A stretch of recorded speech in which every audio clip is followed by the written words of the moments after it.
Le meilleur allié du pêcheur côtier de surfcasting est l'appât naturel arénicole.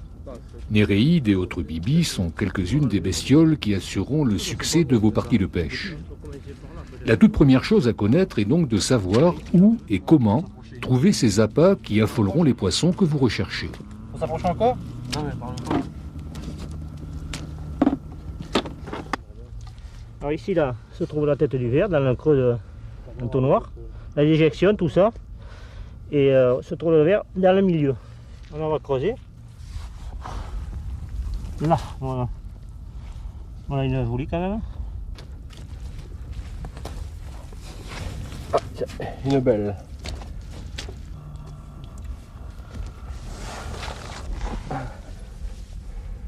Voilà, une belle arénicole comme ça. Bien noire.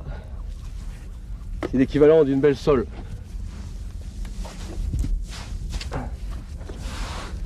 Voyons. On utilise l'arénicole ici dans la région en début de saison. Mars, avril. C'est un très bon appât pour le début de saison. Et après on suit avec à l'entrée de la dorade au mois de mai. On va suivre avec la pistiche. La pistiche est une néréide qu'on va aller chercher un peu plus loin, par là-bas, dans des endroits assez vaseux.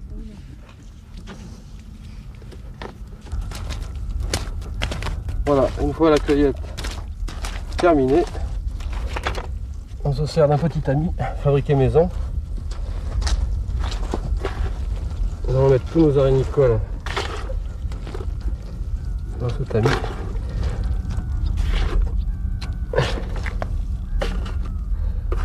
Pour pouvoir les nettoyer. On va nettoyer dessous.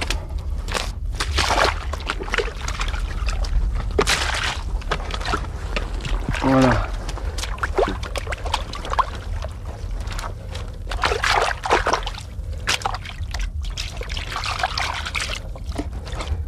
Voilà. Pour une partie de pêche, ça suffira largement.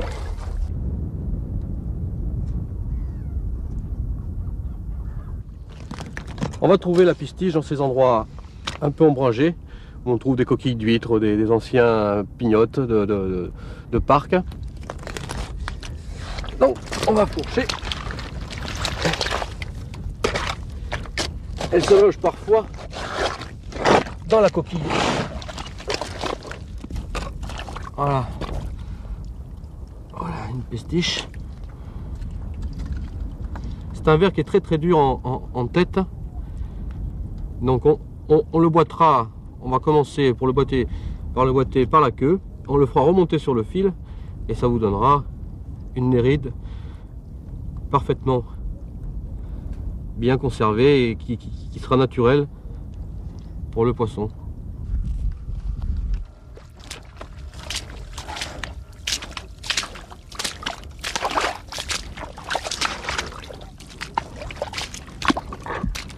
Là, il y a un trou. Alors comme je ne sais pas si c'est une machotte ou un clovis, le mieux c'est d'essayer, c'est de regarder avec le doigt.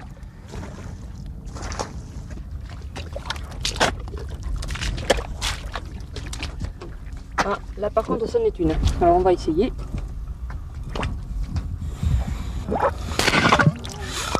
Ah, voilà. Elle n'est pas totalement sortie du trou, il faut l'attraper avant qu'elle rentre. Et voilà la bête. Celle-là, c'est disons une petite pour la saison. Il y en a, elles sont disons 2 fois plus grosses. Alors cette bébête qu'on appelle une caillanas ou une machotte, ça sert spécifiquement pour la dorade ou pour la loubine. C'est un excellent appât. Pour pêcher, bon, on utilise les arénicoles, les pestiches, les machottes tout au long de l'année, mais bon, quand il arrive la saison septembre-octobre, on a nos coins à nous, mais il faut aller de plus en plus loin maintenant pour rechercher nos appâts. Les appâts sont trop petits, alors on préfère les laisser grossir pour la saison, et puis après on prend le bateau, malheureusement, ça fait une journée complète, et on va rechercher nos appâts au milieu du bassin, sur des vieux parcs à huîtres abandonnés. Là, les anciens parqueurs nous donnent l'autorisation aimablement, et alors on en trouve énormément quand même. Donc voilà maintenant prêt. Après avoir ramassé les arénicoles, les pistiches, les machottes, et aujourd'hui, vu le faible coefficient de marée, nous n'avons pas pu ramasser de verre à tube qui est un excellent appât pour la pêche en surf casting ou même voire au bassin pour la dorade ou la loubine.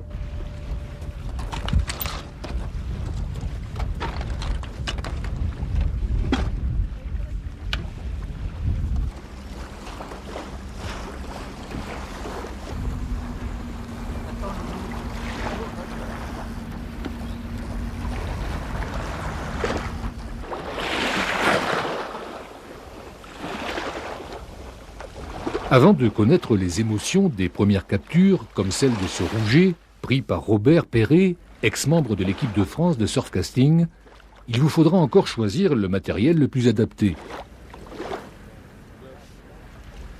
C'est Bruno Mera, qui depuis de nombreuses années est devenu un spécialiste des pêches côtières en Atlantique, qui nous présente celui-ci. Il existe deux types de cannes pour pêcher sur nos côtes. La canne à tambour fixe et la canne à tambour tournant. Les plus utilisées sur nos côtes atlantiques est la tambour fixe. Elle varie entre 4,20 m et 5 m. La plus utilisée est la 4,50 m.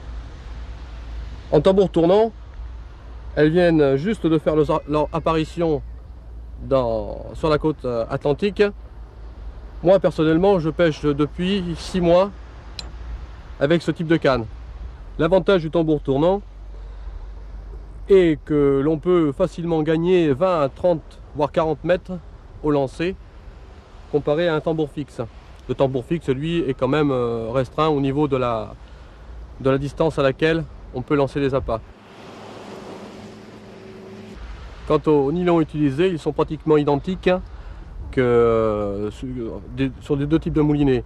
Sauf que sur le tambour tournant, on mettra un arraché car la violence du lancer est beaucoup plus impressionnante, beaucoup plus importante que le tambour fixe. Donc on mettra un arraché sur 12-15 mètres en 50 centièmes pour plus de sécurité au lancer. Pour le voisinage, d'abord, comparé au tambour fixe qui lui ne demande pas, vu que la violence du lancer est moins importante, on ne mettra pas d'arraché, mais on prend une sécurité en 35 centièmes voire 40 centièmes. Sur la côte landaise, là, on pêche du 28 jusqu'au 35 centièmes voire 40 centièmes pour certains. Enfin, tout dépend de l'époque de l'année, les moments de l'année. Si ce sont de gros poissons recherchés, on pêchera un peu plus fort et on montera plus fort aussi en bas de ligne. Mais l'été, on pêche piguet, dorade, donc on monte 28, 30, 35, pas plus. Les pêches d'hiver, qui est l'occasion de gros poissons, c'est-à-dire de gros bars ou de grosses raies, là on monte beaucoup plus fort. On monte en 40 voire 45 centièmes en fil de moulinet. Un élément fondamental pour la pêche, le plomb. Il existe plusieurs sortes de plombs.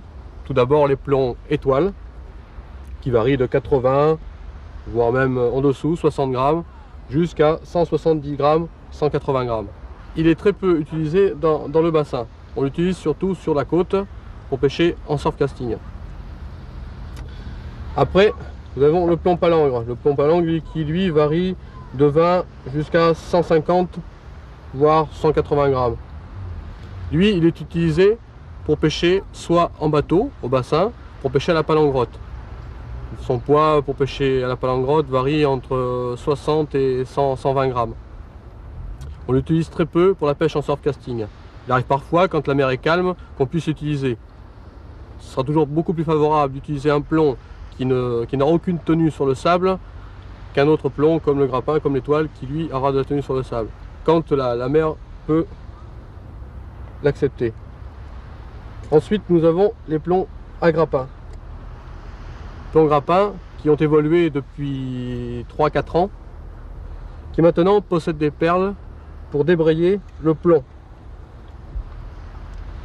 Comparativement aux anciens, qui eux étaient en partie létonnés et qui devaient se débrider par traction sur la canne. Maintenant, une simple petite traction et la perle saute et le plomb est débrayé, et pour ramener c'est plus facile. Alors là, le poids varie entre 80 et 150 grammes. Il y a aussi ce plomb grappin à ailette qui permet, semble-t-il, des lancers beaucoup plus lointains. Et ensuite, nous avons les plombs montres qui sont de fonction identiques aux palangres, mais qui ont une meilleure tenue au sol, qui empêchent la ligne de dérivée. Donc les poids varient entre 60 et 150 grammes. Donc ça, toujours à utiliser selon les coefficients de marée, selon la force du courant ou la force des vagues. Donc il faut avoir une panoplie assez importante de plomb pour pouvoir permettre de bien pêcher. Il est primordial de mettre un émerillon pour toute accroche d'un plomb. Cet émerillon permettra de libérer plus facilement le plomb à chaque changement de plomb, mais aussi d'éviter de te faire vriller le bas de ligne quand la dérive du bas de ligne aura lieu avec le courant.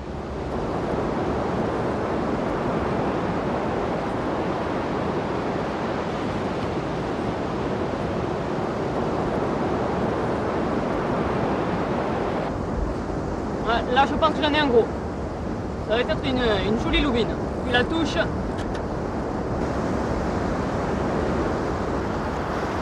Elle ne veut pas venir, elle se... C'est une costaud, ça, je sais pas, mais...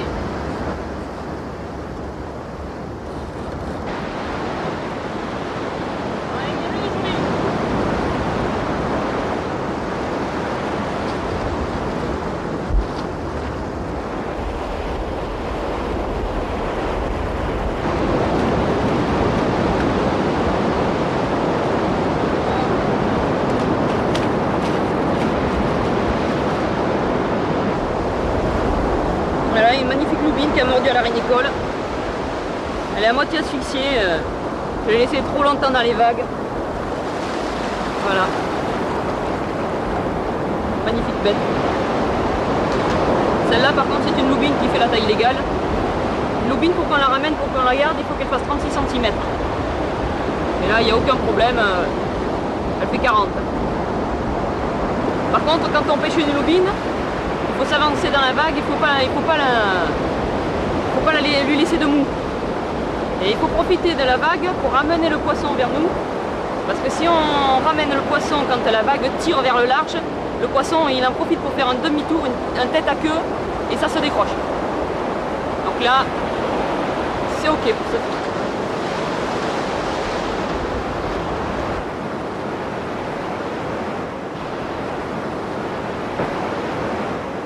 Aujourd'hui, j'ai choisi ce montage.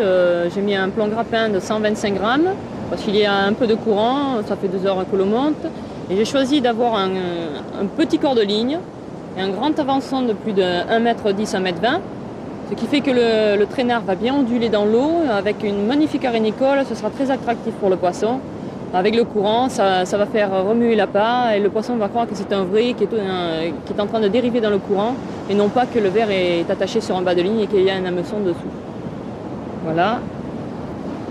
Alors la rénicole, il y a 2 façons de l'enfiler. Soit on l'enfile avec une aiguille, ou alors on peut l'enfiler comme ceci. Quand on a bien le coup, on peut l'enfiler sans la percer. Voilà. Alors avec la main droite, on pousse. Avec la main gauche, on fait suivre. On fait coulisser sur l'hameçon, voilà.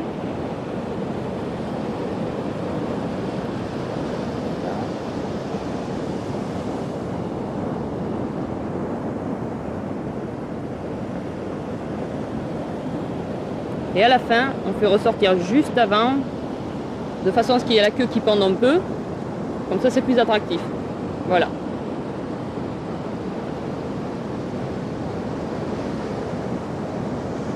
Et là, on est prêt à pêcher.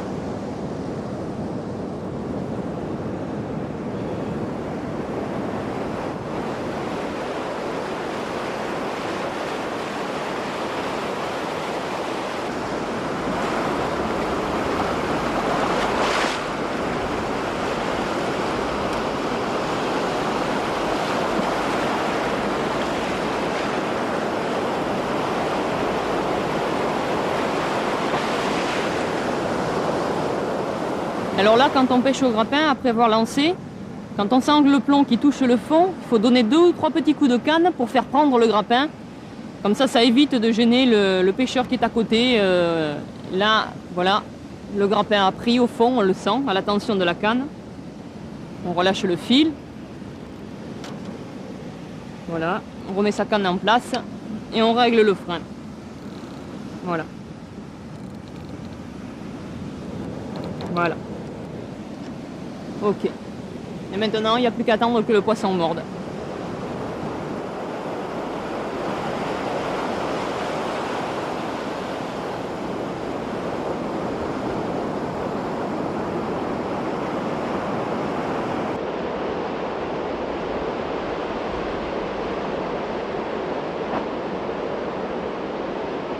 La particularité de la côte girondine, chez nous, ce sont les baïnes.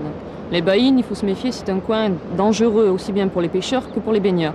Parce qu'un pêcheur qui va vouloir pêcher sur un platin par marée montante, s'il ne fait pas attention et que l'eau passe derrière lui, il va se retrouver coincé.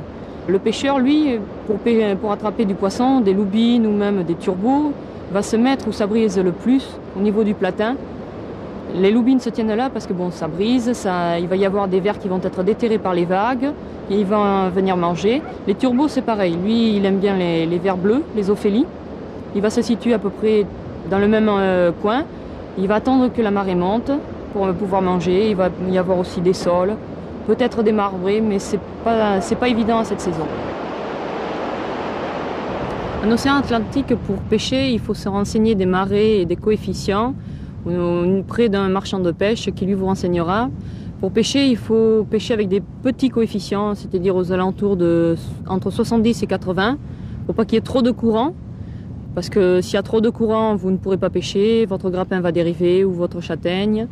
Mais il y aura suffisamment de courant pour que le poisson vienne au bord, dans les vagues, pour qu'il soit en train de chasser derrière des tout petits poissons ou chercher des vers. Et par contre, si vous pêchez avec des gros coefficients tels que 100, 115, là c'est la catastrophe totale. Vous ne pourrez absolument pas pêcher et vous serez obligé de piller boutique vite fait. Le plus mauvais moment pour pêcher, ce sont les marées à petits coefficients, c'est-à-dire les morts que l'on appelle, ou morteaux. L'eau descend pas beaucoup ou un peu, et ce sont des coefficients variant de 30 à 45, et là, la marée ne varie pas beaucoup, le poisson ne circule pas beaucoup du tout, ou très peu, et le poisson se tient beaucoup plus au large, parce que la mer ne remue pas assez, c'est pas assez oxygéné, ça soulève pas le fond, le poisson ne vient pas, absolument pas. On va relever parce que la mer gagne, il va falloir reculer. Hein, légèrement dur. Ah, j'ai quelque chose, hein. Par contre, par cette mer-là, c'est pas évident de voir toutes les touches. Hein, et une magnifique dorade en plus. On va la mettre au séco pour que je décroche.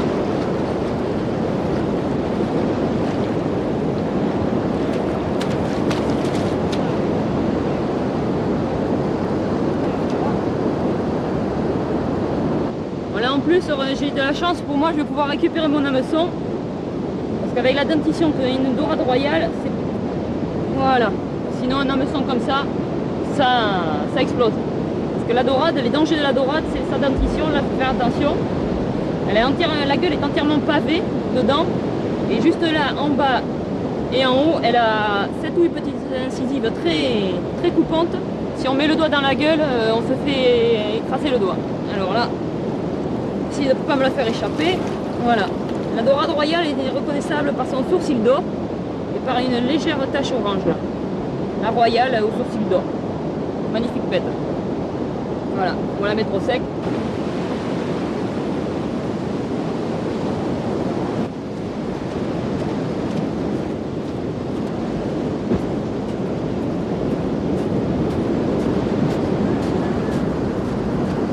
Ben là, comme je vous disais tout à l'heure, les dangers des baïnes, c'est justement quand on pêche sur un platin pour aller chercher du beau poisson.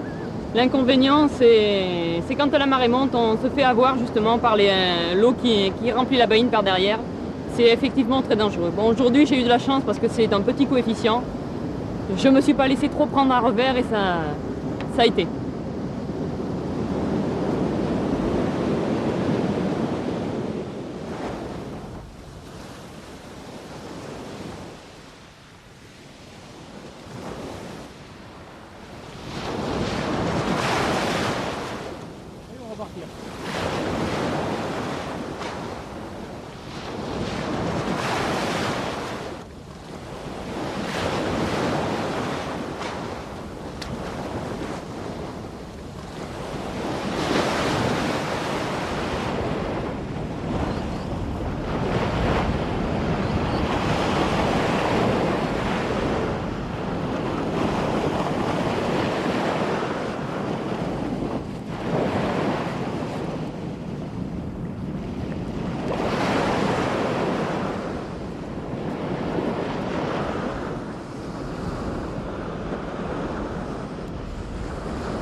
doublé de doradine sur pêche en traînard.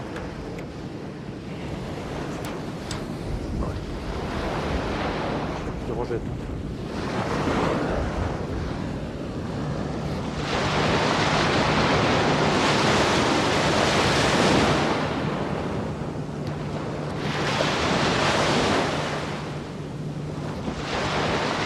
Ce soir, nous avons un basse mer à 18h30, coefficient 50, marée idéale pour pêcher à l'entrée du bassin. L'entrée du bassin, nous sommes à la Saline Nord et c'est un endroit idéal pour pêcher avec ce coefficient-là.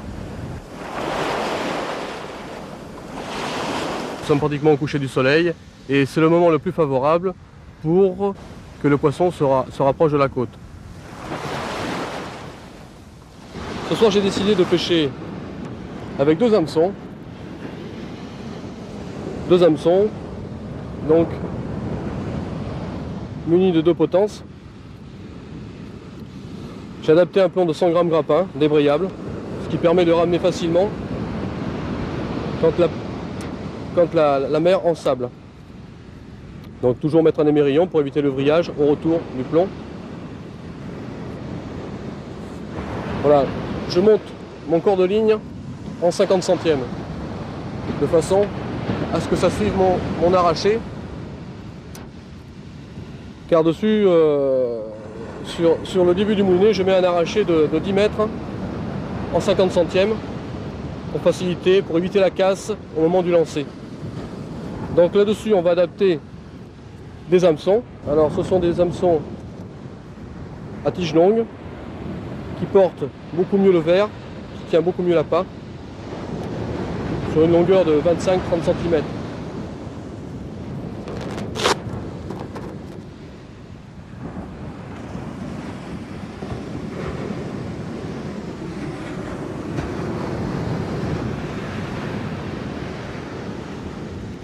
Voilà, on enfile ça dans les mérillons, ça tourne dans tous les sens, c'est parfait, ça évite le vrillage.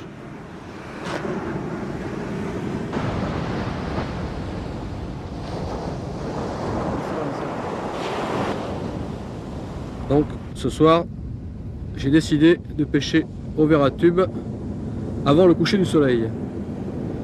Donc il faut le botter délicatement sur une aiguille,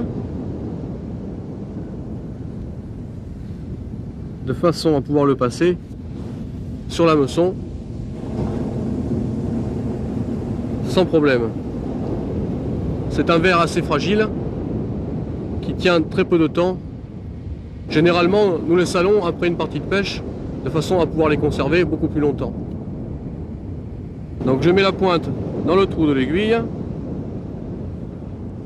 je maintiens l'aiguille entre mon pouce et mon index et je fais coulisser. Voilà, le tour est joué. Toujours une bonne quantité, de façon à ce que le verre ne parte pas au moment du lancer, et même s'il y en a un peu qui part, il en reste toujours assez pour pouvoir rattraper un poisson.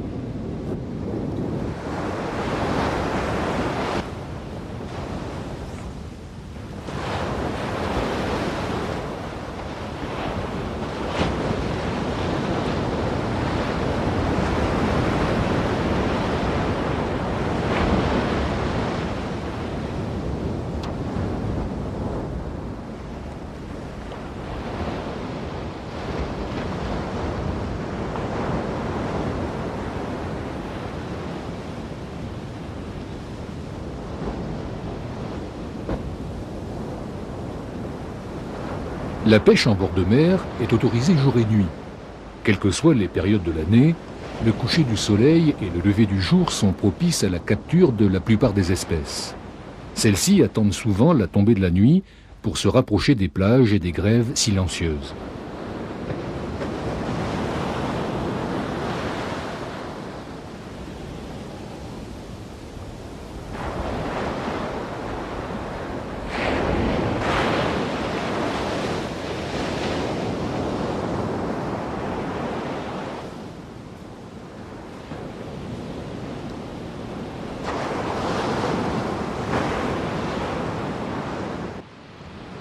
Voici une magnifique petite dorade de 700 grammes environ.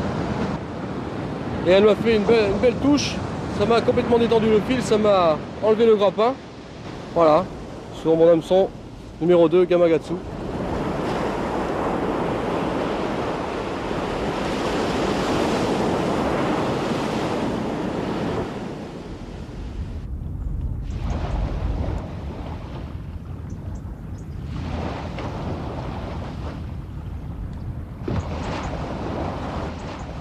Après avoir pêché hier soir à l'océan, nous nous retrouvons ce matin à la pêche au bassin. La pêche au bassin est assez particulière quand il faut pêcher avec la marée. La marée ce matin est favorable, marée montante du matin, 7h30, le moment idéal pour pêcher la dorade.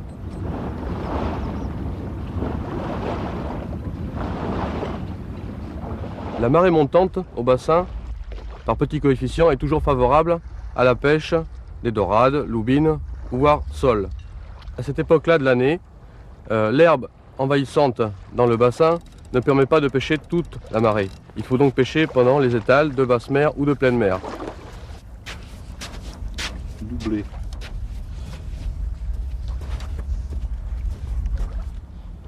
On utilise ce montage traînard pour pêcher au bassin. C'est un des montages les plus courants que l'on peut trouver chez tous les pêcheurs d'Arcachon.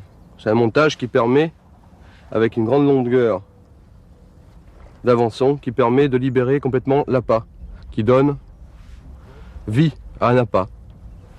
Et après on utilise un plomb, on appelle des plombs obus, de façon à gagner le maximum en distance.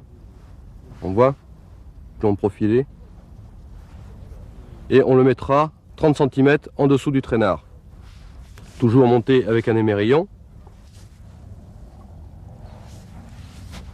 Voilà, c'est le bas de ligne essentiel pour la pêche au bassin. Ce matin, j'ai utilisé des verres à tubes salés. Le verre à tube salé, pourquoi? Parce que par petit coefficient, la marée ne découvrant pas, on ne peut pas les ramasser. Donc il faut les conserver dans du sel pour pouvoir pratiquer quand les marées sont très faibles.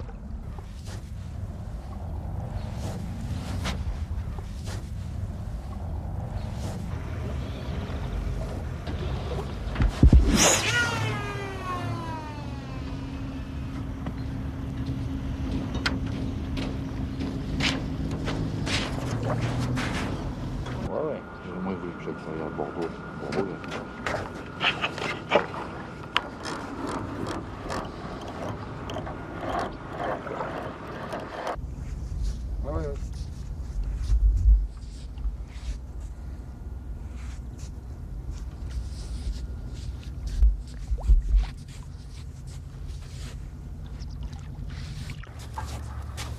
Voilà, ouais. C'est joli. C'est joli de taille, hein. Un doublé. Ouais. Un petit grisé, une jolie lobine, une jolie taille quand même. Là, ils ont mordu sur le montage à wishbone. Le grisé, la lobine. Voilà. Voilà. Et la lobine a mordu à la pistiche. Et puis le petit grisé à la rénicole.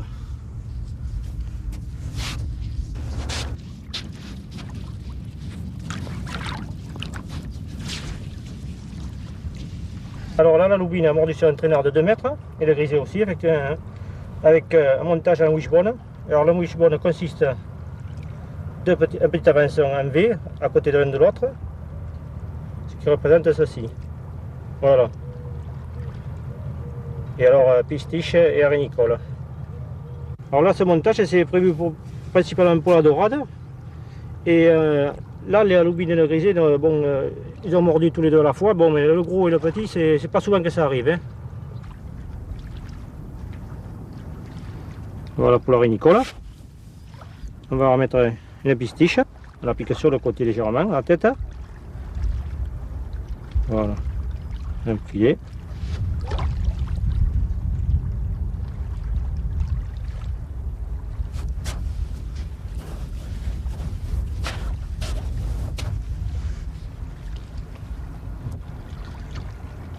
Voilà, on fait glisser, comme ça, tout doucement. Et on fait venir buter quand on a la courbure. Ce qui nous donne ceci une fois éché. Et on va pouvoir relancer un dernier coup parce que comme c'est un petit peu de courant.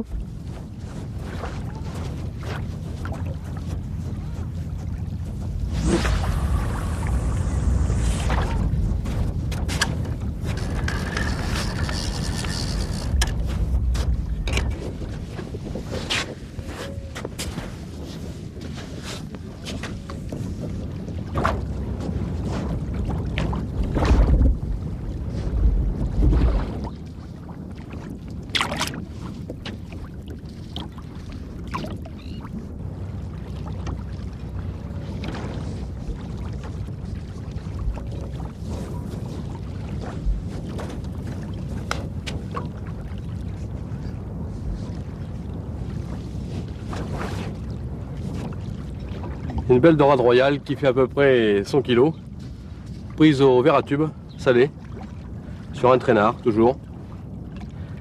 Poisson magnifique, qui offre une défense exceptionnelle. Je vais la décrocher et la mettre dans le filet.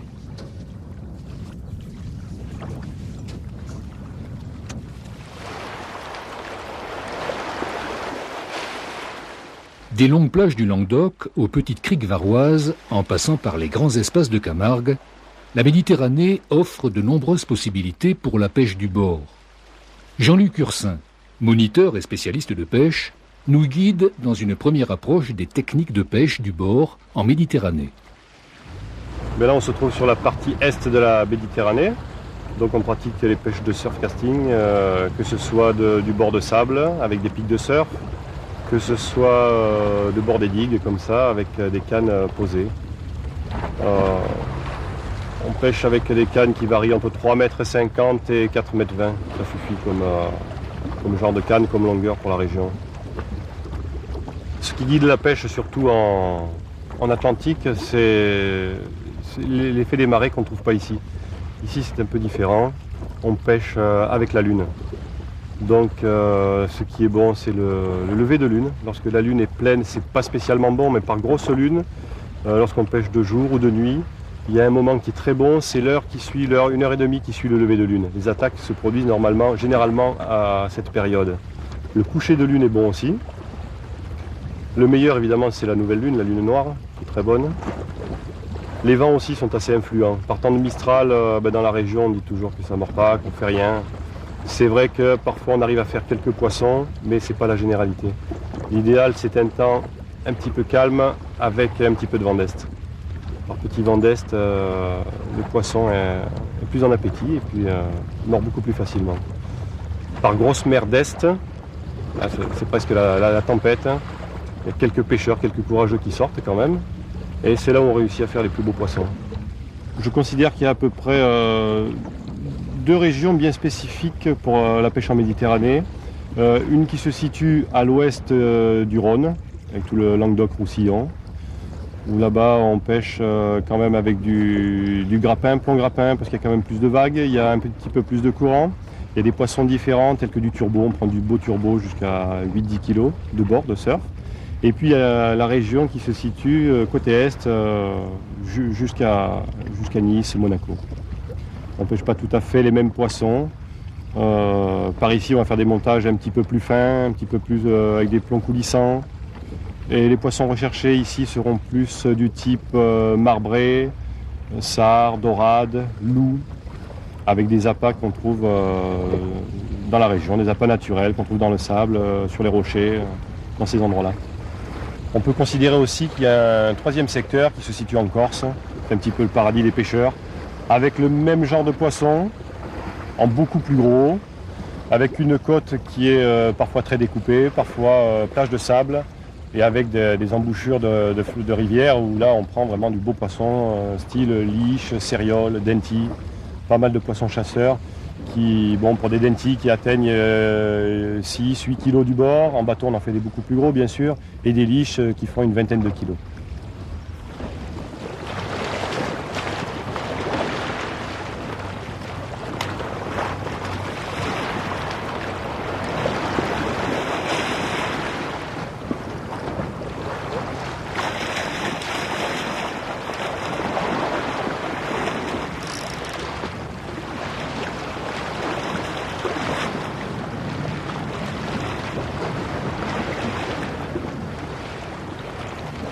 Lorsque je pêche en surfcasting, j'ai toujours avec moi mes 3 appâts favoris.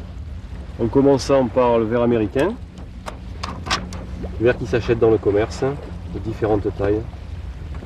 Il y a du gros et puis il y a du moins gros. Alors certains préfèrent les petits, d'autres les gros. Moi j'ai pas trop de préférence. On monte ça sur un hameçon de numéro 2 à numéro 6. C'est un verre passe-partout. C'est un verre qui est bon pour tous les poissons blancs. Lorsqu'on n'a rien d'autre, c'est bon pour la dorade, le sard, le marbré, le loup, le pajot.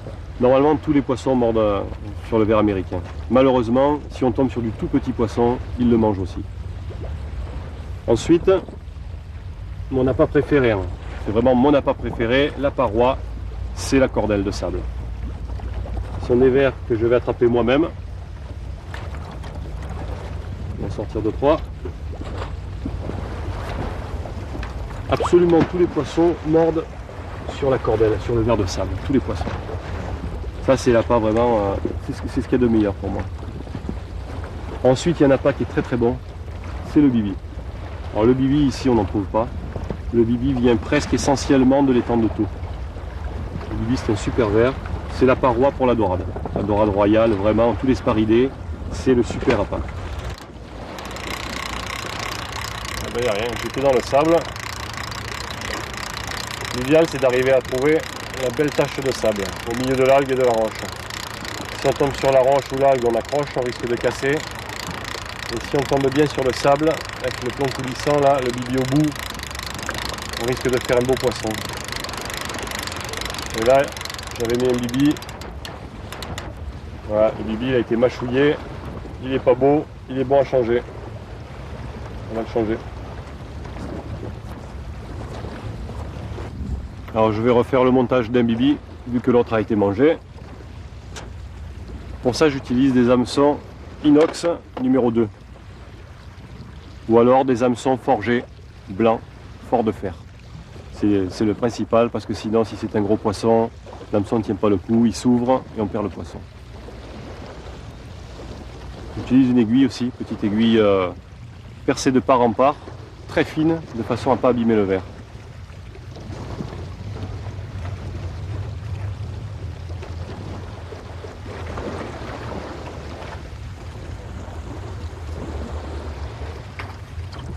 Alors le bibi. Le bibi, il ne faut pas le percer de part en part, comme beaucoup de personnes le font. Il y a juste un petit endroit sur le devant où on le perce. Ça rentre tout seul. Et on le fait ressortir à l'opposé.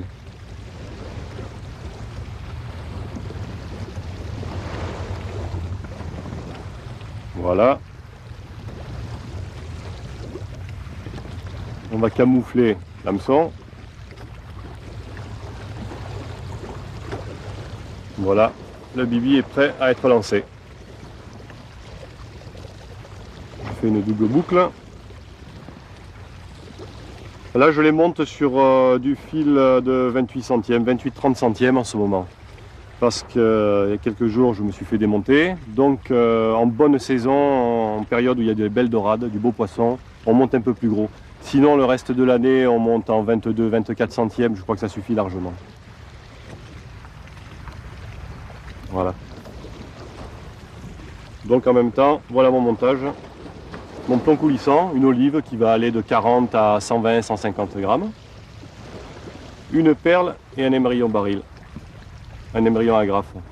Voilà. La perle sert uniquement à une chose. C'est que ce nœud ne casse pas, le nœud d'émerillon.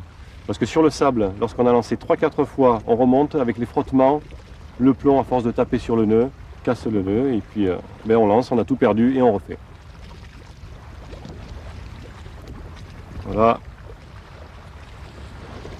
Et c'est prêt à être lancé et à être mangé.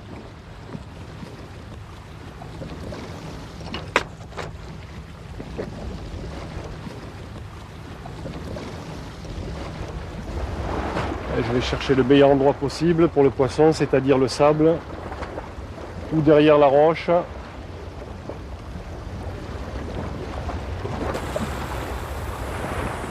Ou le sable au milieu de la roche. Là, c'est derrière la roche. Voilà, sur le banc de sable. Le fil a dû tomber correctement.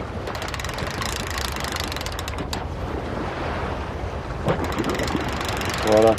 Alors, on va poser ça de telle manière que si le poisson mord, il puisse emmener du fil sans avoir de résistance. Ça, c'est une chose primordiale pour la dorade. Parce que si le poisson commence à mordre, surtout les gros poissons, au-delà de 500-600 grammes, le poisson, s'il sent une quelconque résistance, c'est terminé, il ne mange plus. Il tire, la bobine s'en va et il ne mange plus. Là, s'il y a la touche, la bobine va sauter, le fil va s'en aller libre, le poisson va vérifier qu'il n'y ait pas de résistance et là, il va engamer et le combat va suivre.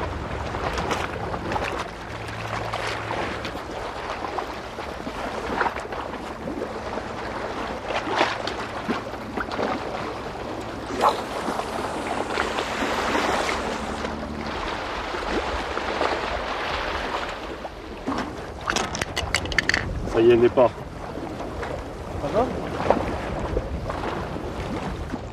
Bon, la bobine est partie, il y a eu un départ. Je laisse le fil mou encore un petit peu pour que le poisson prenne. C'est bon, il est parti.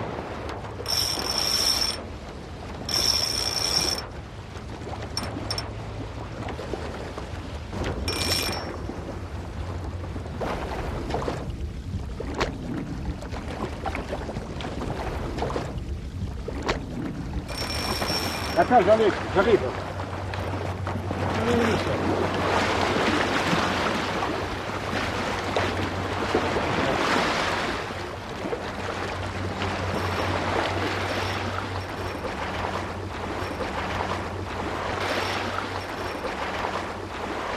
Ah bah.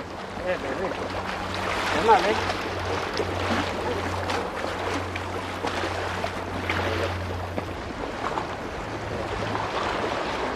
Ah bah, c'est un beau petit sort. Ouais. Ça fait plaisir, hein? Petit sort de 500 grammes. Voilà, le sard, on le prend surtout sur, sur les taches de sable au milieu de l'algue, de la roche. Surtout aujourd'hui, il y avait un petit peu de vent d'est, un léger vent d'est, et il aime bien le sard. Là, c'est son moment préféré. Il a pris au bibi, toujours pareil, la paroi pour les sparidés. Hein. Voilà. Ah ben, il faut espérer qu'il y en ait d'autres. Ben, on va essayer. Hein. Allez, au panier.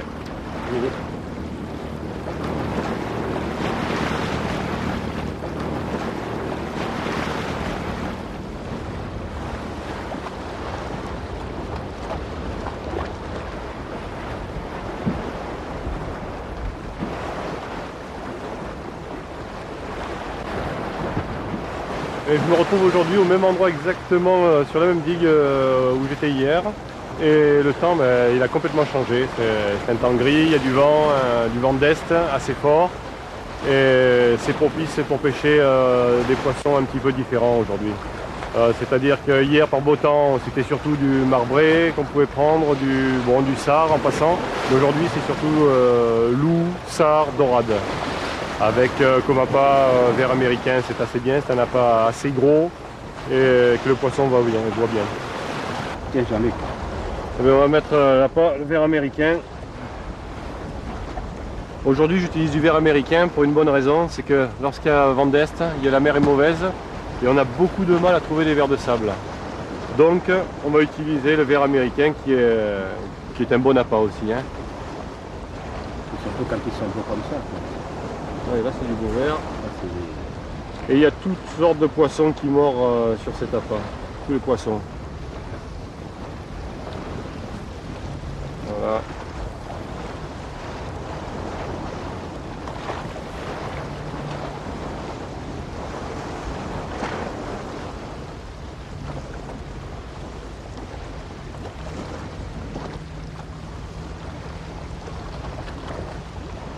Voilà, on a un appât qui est prêt à pêcher.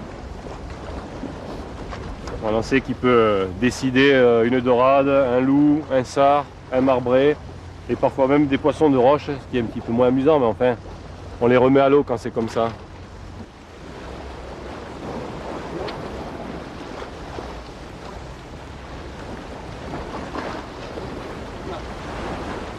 Aujourd'hui, avec le vent qu'il y a, quand je vais poser ma canne, je ne peux pas faire sortir le fil du pick-up pour le mettre dans une bobine comme j'avais fait hier avec beau temps. Ce que je fais, c'est que je vais plutôt desserrer le frein. Sinon, avec les vagues et le vent, le fil va sauter tout le temps de la bobine et ça sera impêchable. Donc je desserre le frein uniquement. Voilà. Comme ça, s'il y a une touche, il n'y a pas de risque que la canne parte à l'eau.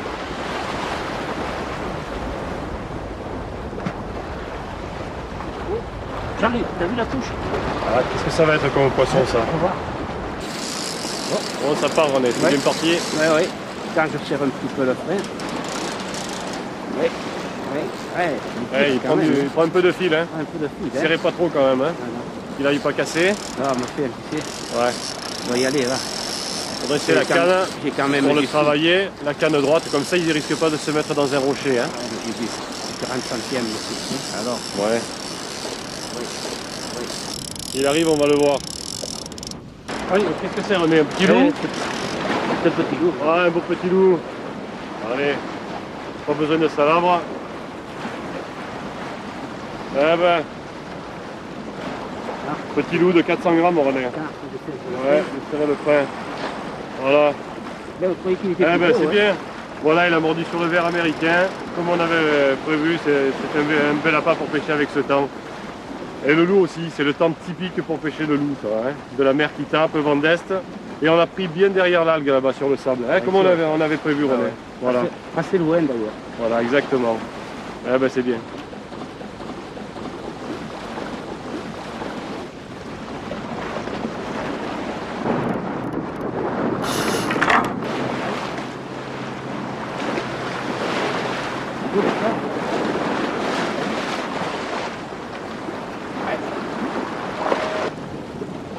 Ouais, c'est un sard, regardez, il est blanc. Bien, on le voit. il est beau plat. Oh, un beau sard. Ouais.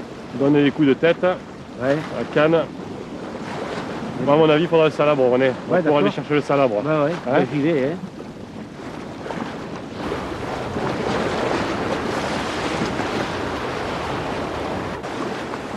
Il est beau. Hop là, on va amener le salabre.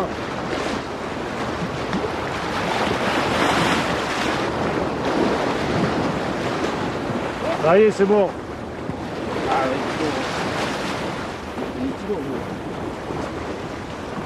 beau poisson, René. Beau sard, hein, comme on l'avait vu. Hein. Au départ, hein. Au départ. Il arrive à le sortir. Voilà. Ouais. Beau petit sard. René, on a touché 2 poissons corrects là. Mais le vent est trop fort maintenant. Vous savez ce qu'on va faire?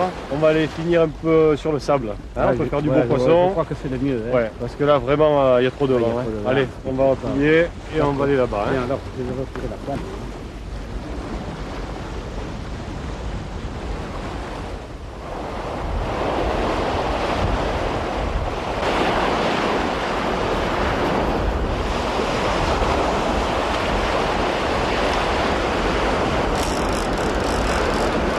On a décidé de se mettre à l'abri, donc voilà une petite crique tranquille, à l'abri du vent d'est qui soufflait beaucoup trop fort à l'endroit où on était. D'un côté, on est à l'abri, là, on est par des rochers, et de l'autre côté, la mer peut taper, passe par-dessus les rochers, et on est aussi à l'abri. Donc le poisson risque de venir, c'est du sable au fond, et on peut prendre toutes sortes de poissons. On peut prendre encore du sard, du loup, du marbré, voilà. Alors on va poser les cannes et puis on va voir ce que ça va donner pour terminer l'après-midi.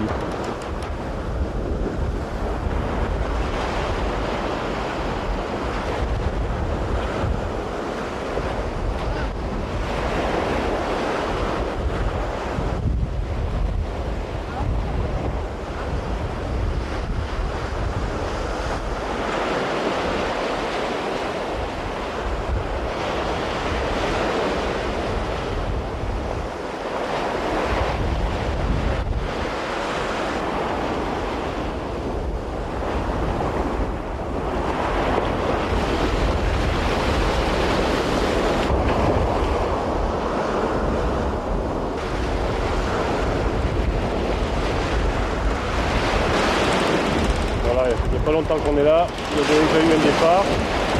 Mais c'est pas étonnant, c'est la fin d'après-midi, c'est quand même le moment le plus propice pour toucher du poisson là.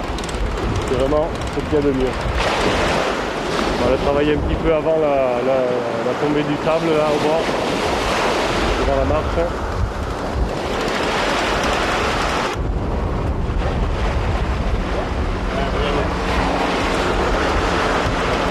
Beau petit poisson. Ah, c'est un loup. C'est un loup. C'est un loup. Voilà, regardez René. Ah ouais.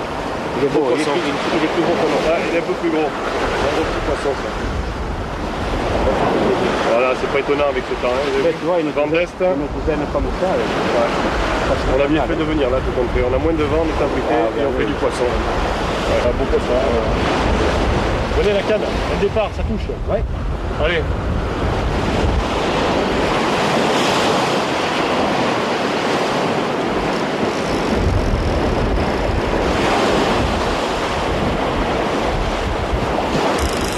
Ah, il part un peu, hein. C'est bon. Oui, oui, oui.